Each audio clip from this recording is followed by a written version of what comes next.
The Nenets people have come together at the remote northern outpost of Yazale for a unique festival. It's a celebration of a culture and a way of life that communism tried to wipe out.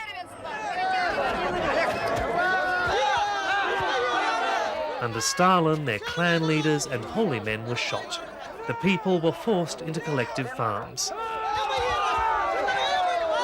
Yet, for half the Nenets population, their normal home is still a teepee on the frozen tundra. Against all odds, they have remained Arctic nomads. It's really rare. I mean, this is one of the unique situations in the north anyway. I mean, I've never seen any cultures in the American Arctic or Canadian Arctic that live this way, you know, maintain to keep their culture in the midst of all the changes. The Nenets survived by adapting communism to the tundra. Clansmen like Timofei still work in collective reindeer farms, but that never stopped them being nomads.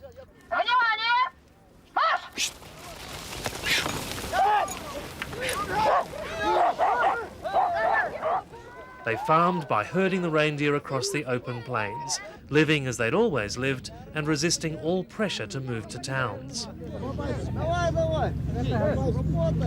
By outlasting the system that tried to change them, their lifestyle could, in theory, endure forever. But the Nenets could still be denied a happy ending, because while the life they lead in this land is unique, so is what lies beneath it, the world's largest concentration of gas.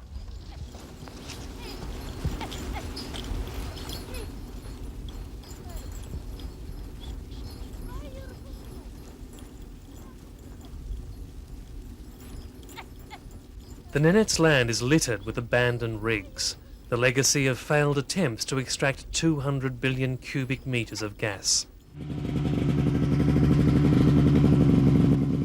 But the opening up of Russia's industry has brought Western capital and expertise to get it out. The American oil giant Amoco, in partnership with the Russian gas monopoly Gazprom, are developing a multi-billion-dollar pipeline project. It would take the gas from 10 sites on the peninsula all the way to Western Europe. It is potentially the biggest impact on the Nenets people since the days of Stalin. Весь газ выкачают, они все бросят туда. Там и останется, что землю переворшат. И этим мы пострадаем по этим пастбищам. Ну и сейчас страдаем почти от них. Что люди, что собаки, они как волки тоже.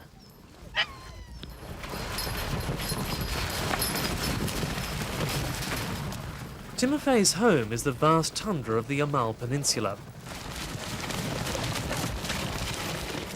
But this week his camp has come within a sled ride of Yazale for the festival.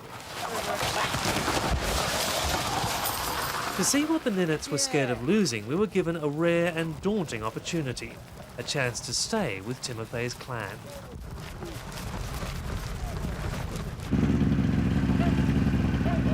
As we arrived at sunset, it appeared the Nenets saw little need for modern goods at all.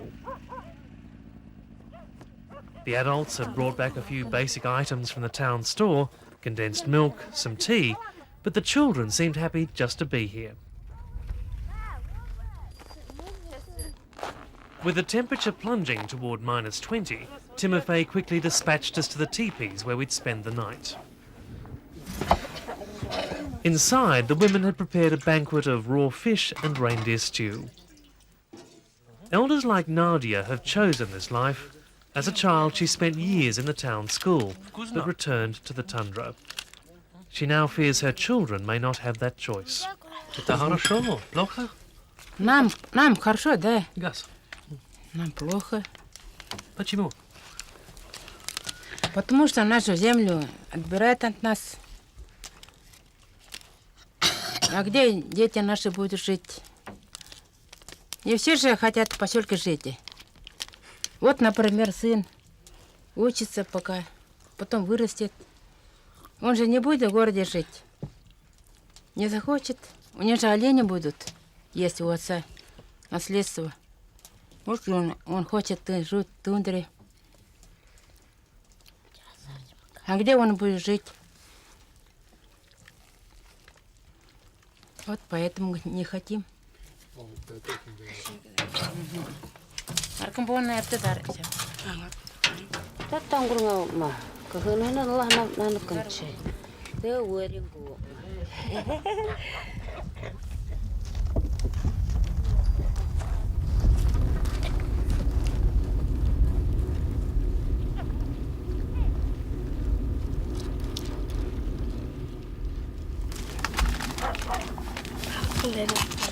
The day's work begins early in nomad camps. The reindeers see to that.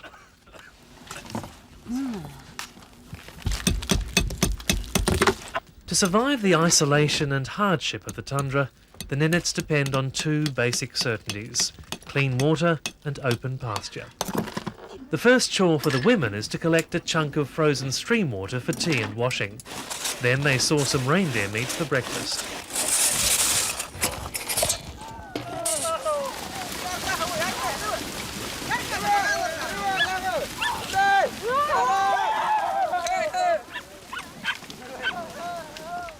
Reindeer provide their food, shelter, transport and clothes, even the sinews to sew their furs.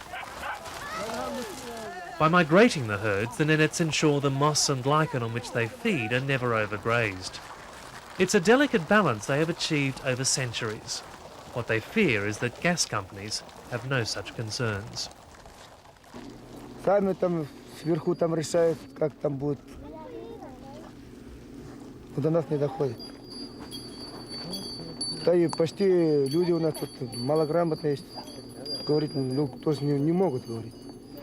Сейчас политика-то, все всякие там, как сказать, политики же там, они политику-то не понимают, как там.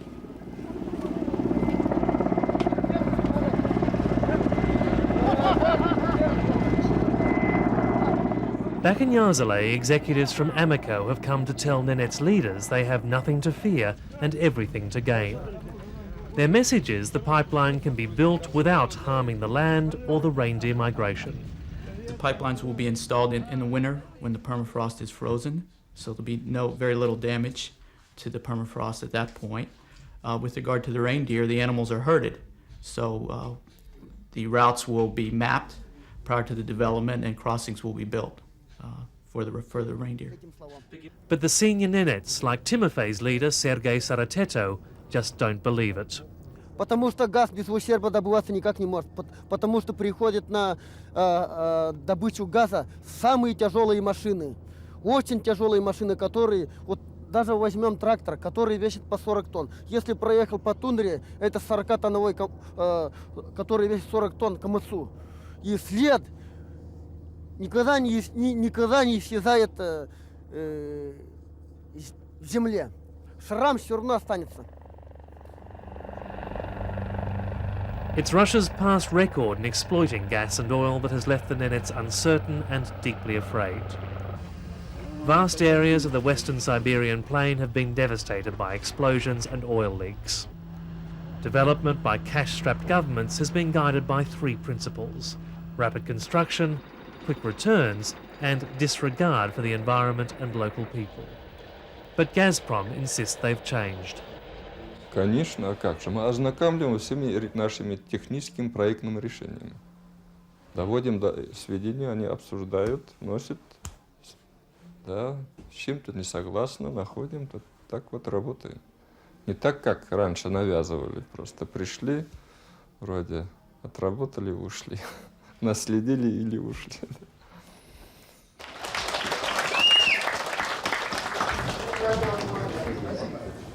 Gazprom promised compensation to ease the pain. Today they've come bearing gifts. Значит, победители, я не знаю, кто окажется сильнее сегодня здесь, в районном центре. Мы знаем, кто у нас был лучше и выше всех в городе Надаме. Значит, вот, мы привезли один буран, и одну электростанцию Ямаха и 100 килограмм бисера, да, бисера.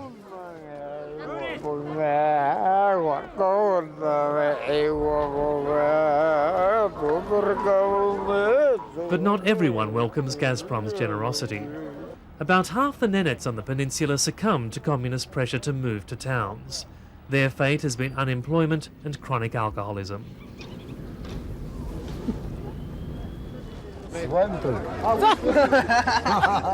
Valentina Vaknina, a collective farmhead who has worked with Nenets all her life, believes gas compensation is making things worse. Субсидии сейчас, наоборот, стали больше денег давать, больше. Но вот эта такая помощь, она тоже не продумана, потому что люди наши, так честно сказать, они подвержены к алкоголизму. И в поселках, которые вот эти получают подачки, люди не стали просто работать, поселковые. Тундровские это работают, там своя жизнь, очень разная жизнь, в тундре совсем другая, а в поселке совсем другая. И вот люди, которые оторваны в поселке, они просто стали спиваться, потому что они просто не стали работать, потому что дают очень много подачек.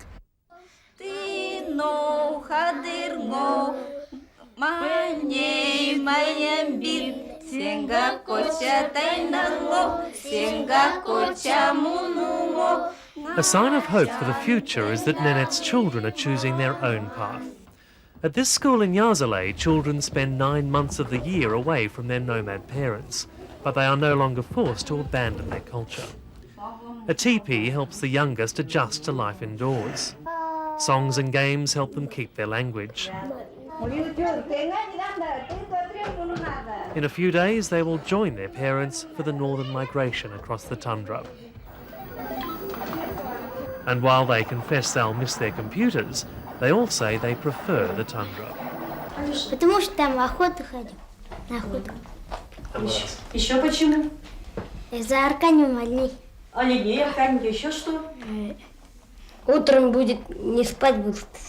Когда вы большими будете, кем бы вы хотели стать? Я оленеводом. Ты оленеводом, так? Ну давайте все быстро думайте. Я учитель. Ты учителем? Молодец, надо быть. А еще кто хочет кем стать? Сережа? Рыбаком. Рыбаком. Алеша?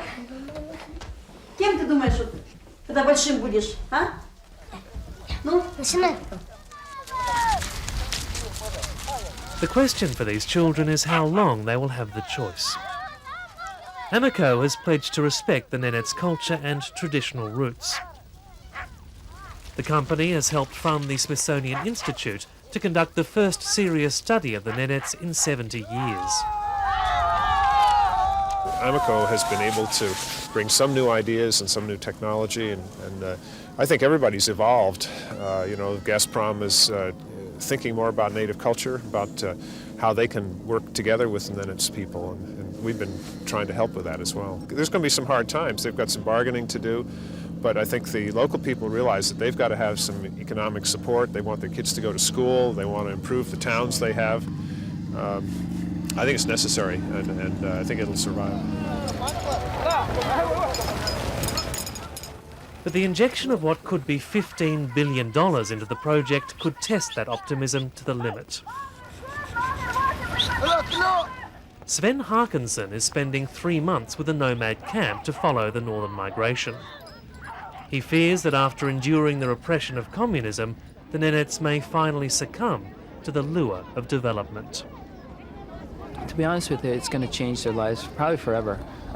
Once you start bringing money into an area where people have never had it before, they're going to want foreign goods, they're going to want snow machines, the women are going to want a house, they're going to want things that make them seem like the rest of the world.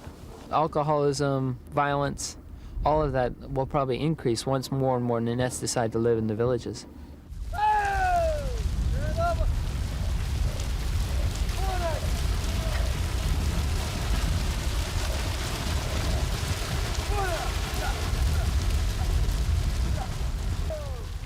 With the festival over, the nomads once again prepare to resume their wandering. The women take down the teepees and pack the sleds. The men prepare the reindeer that will pull them. The group will cover 30 kilometres today. It may be months before they see another town, but they insist the tundra will provide all they need.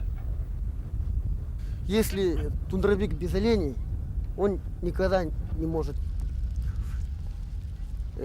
себя не считать даже человеком.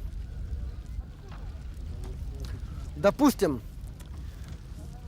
я говорю, что это газ, богатство. Я его богатство и не считаю. Я считаю только богатство оленей. И в том числе вот, у человека, если олени есть, если дети есть, и прекрасная земля, больше немцу, тундровику, ничего не надо.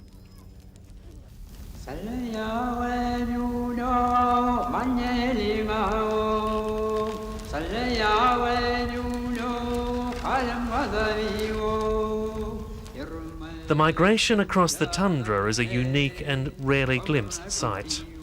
The isolation of the Arctic gave the Nenets respite from Stalin's clutches, but also hid them from the wider world.